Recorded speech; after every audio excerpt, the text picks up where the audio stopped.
নমস্কার বন্ধুরা, দীপার রান্নাঘরে তোমাদের সকলকে আরও একবার জানাই স্বাগত। আজকে কিন্তু একটা দুর্দান্ত রেসিপি নিয়ে এসেছি করলার মধ্যে আজকে ভরে দেবো পুর। তো এই পুর ভর্তির করলার রেসিপি কিভাবে তৈরি করলাম অবশ্যই কিন্তু প্রথম থেকে শেষ পর্যন্ত ভিডিওটা দেখো। আজকের রেসিপিটা কিন্তু খুবই মজাদার হতে চলেছে। তো চলো শুরু করে দিই আজকের এই পুর ভর্তি করলার রেসিপি। প্রথম থেকে শেষ পর্যন্ত তোমরা দেখে নাও।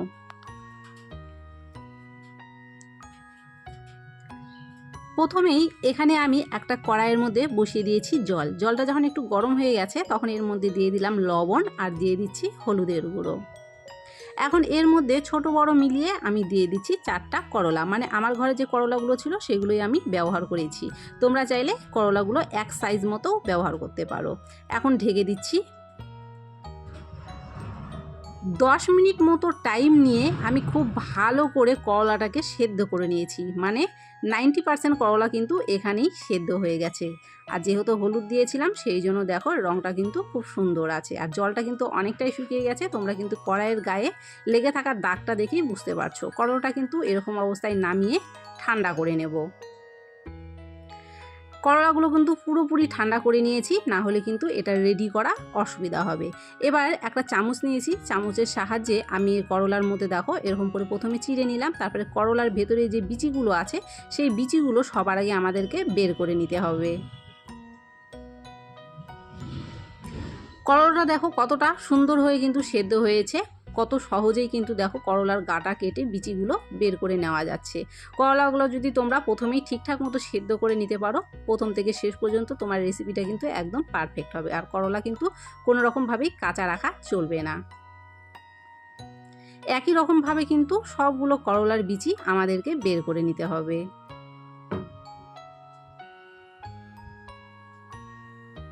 করলার বিচিগুলো এক সাইড করে রাখলাম, সেগুলো কিন্তু ফেলবো না, কেননা ওই বিচিগুলো কিন্তু আমাদের কাজে লাগবে। আর এখানে দেখো 10 মিনিট আগে আমি একটুখানি তেঁতুল ভিজিয়ে রেখেছিলাম জলের মধ্যে দিয়ে। এখন তেঁতুলের যে রসটা আছে সেটা বের করে নিয়ে তেঁতুলের বিচি আর শাঁসগুলো কিন্তু উঠিয়ে ফেলে দিচ্ছি।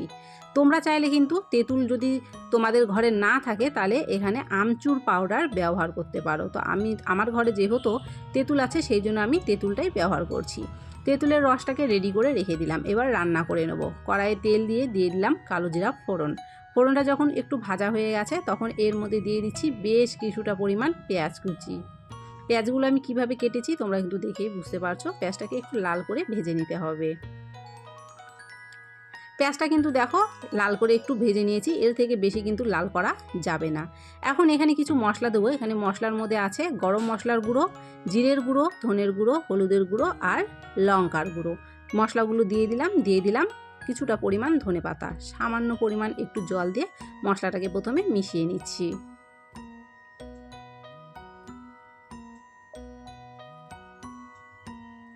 মশলাটা কিন্তু মিশিয়ে নিয়েছি। এখন কিন্তু এখানটাই দিয়ে দিচ্ছি করলার বিচিগুলো।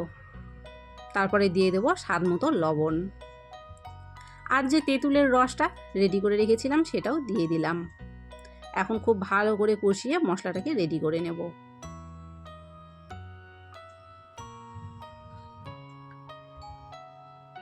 দু মিনিট মতো হাতে সময় নিয়ে মশলাটাকে খুব ভালো করে কষিয়ে কিন্তু রেডি করে নিয়েছি। দেখো মশলার মধ্যে কোনো কিন্তু জল নেই, সাইড থেকে তেল ছাড়তে শুরু করে দিয়েছে।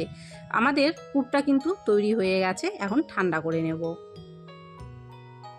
সব কিছুই কিন্তু ঠান্ডা হয়ে গেছে, করলাও ঠান্ডা হয়ে গেছে এবং ভেতরে যে পুরটা তৈরি করলাম সেটাও কিন্তু ঠান্ডা হয়ে গেছে। এখন করলাগুলো রেডি করে নিতে হবে। করলাটা যে চিড়ে নিয়েছিলাম তার পেটের মধ্যে দেখো এইভাবে করলার পুরগুলো ভরে দিতে হবে।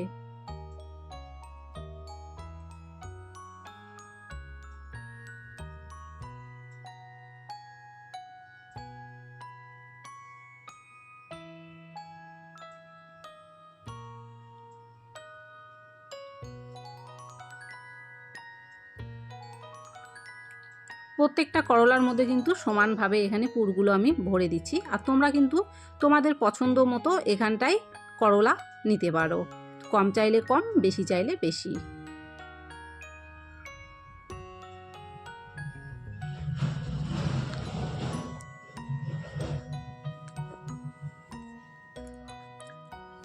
আমার কিন্তু দেখো করলাগুলো রেডি হয়ে গেছে। এবার করলাগুলোকে রান্না করে নিতে হবে।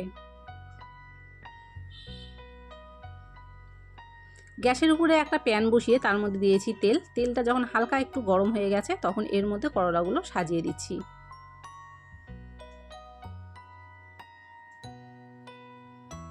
2 মিনিট মতো সময় নিয়ে করলার পিঠটা আগে ভেজে নিয়েছি। এখন দেখো উল্টে দিচ্ছি।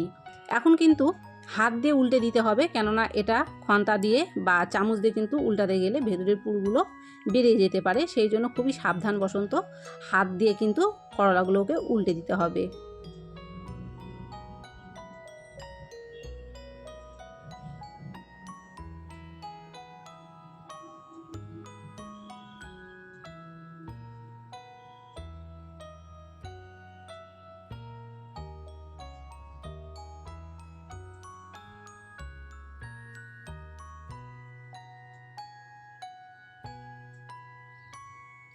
এইদিক ওইদিক ঘুরিয়ে ফিরিয়ে করলাগুলোকে একটু লাল করে কিন্তু ভাজা করে নিতে হবে। আর করলাগুলো যেহেতু আগেই আমরা সেদ্ধ করে নিয়েছিলাম সেই জন্য এখানে সেদ্ধ করার কিন্তু কোনো ব্যাপার নেই। করলাগুলো আগে থেকে যেহেতু সেদ্ধ আছে সেই জন্য শুধু একটু লাল করে ভেজে নিলেই কিন্তু হয়ে যাবে।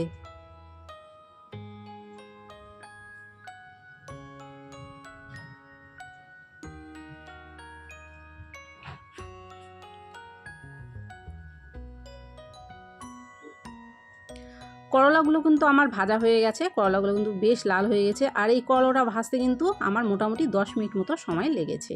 তো রেডি হয়ে গেল আজকে পুরভর্তি করলা। কেমন হয়েছে অবশ্যই কমেন্ট করো, ভালো লাগলে লাইক করো, ভিডিওটাকে শেয়ার করো। চ্যানেলে যদি নতুন হয়ে থাকো, চ্যানেল যদি সাবস্ক্রাইব করা না থাকে অবশ্যই চ্যানেলটি সাবস্ক্রাইব করে পাশে থাকা বেল বাটনটি প্রেস করে দিও, তাহলে আমার দেওয়া সুন্দর সুন্দর রেসিপিগুলো সবার আগে পৌঁছে যাবে কিন্তু তোমাদের কাছে। তো আজকের রেসিপিটা কেমন হয়েছে কমেন্ট করতে কিন্তু একদমই ভুলবে না।